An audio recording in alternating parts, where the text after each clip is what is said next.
Digital. A high school trip on a sunny California day shattered by a horrific accident on Interstate 5. That bus carrying students to visit a college hit head-on by a FedEx truck bursting into flames. 10 people are dead this morning. Good morning. I'm Devin Dwyer here in New York with the latest on that horrifying bus crash. Let's go live right now to ABC's Bazi Kanani, who's on the scene there in Northern California. Bazi, thanks for being here. The wreckage behind you simply stunning to see. What do we know at this hour about how the accident happened? Yeah, Devin, I can tell you that it really does make your heart sink to be out here at the crash scene and to look at those large mangled vehicles, knowing that there were so many people involved. What we know right now is that a chartered tour bus from the LA area was heading north, full of dozens of teenagers heading to a prospective college for the weekend, heading north on I-5 here, when suddenly a large FedEx semi-truck came across a pretty extensive median and went head-on into traffic, first hitting a sedan, sideswiping that sedan, and then plowing head-on into the chartered bus. Both drivers, we know, as you've been reporting, were killed. Give us a sense at this hour. Do investigators have any indication why the FedEx truck crossed that median into oncoming traffic? It really is perplexing at this time, Devin. Federal investigators are coming in this morning and will be assisting in this investigation.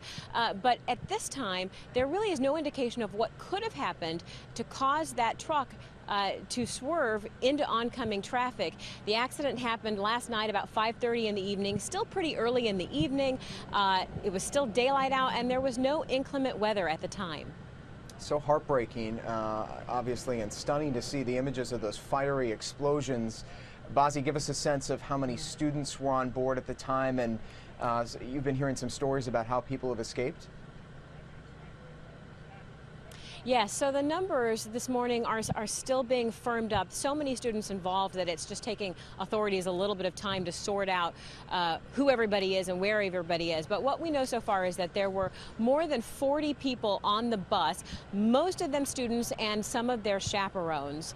And we have heard, we're beginning to hear some more of their really terrifying stories of being trapped on that fiery bus. This morning, we talked with a student who said that he was sleeping at the time. This was a long bus trip, maybe 12 hours, and that first he felt the bus swerving, which indicates that perhaps the driver had maybe a few seconds to try to avoid the crash, but just wasn't able to. And then after the crash, he said that students were panicked, that the bus just filled with smoke. At one point, they couldn't really see where they were going at all. They could just sort of see the light of the windows in the back of the bus. He said some of the students kicked out those windows, and then all the students were crowding toward those windows and getting out of the windows as fast as they can. And in fact, that's how some of the students were injured, just trying to get out of that bus, the cuts, the scrapes, the bruises, getting out of those broken windows. And I imagine the smoke too. Bazi, while we've got you, let's take a listen to one of those students who spoke with ABC News and described the scene. All I could think about was like, what just happened? Like, I need to get out of here. And it was hard to breathe in there. That's when I started panicking. The smoke was everywhere. Like, you could not see where you were going. You just saw the light from the window, and you just hear everybody coughing. It was so traumatizing. Bazi, many people who did escape were injured. What do we know at this hour about those injured and the extent of their injuries? What we know right now, authorities say there were 33 people injured and varying degrees of injuries.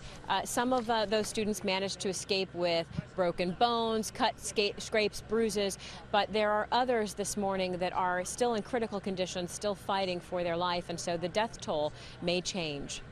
Bazi Kanani reporting to us from Northern California. Bazi, thank you so much, and take care out there. Thank you for that report. This has been an ABC News digital special report. Keep up with this story in real time by downloading the ABC News app and starring this story for exclusive updates on the go. I'm Devin Dwyer in New York.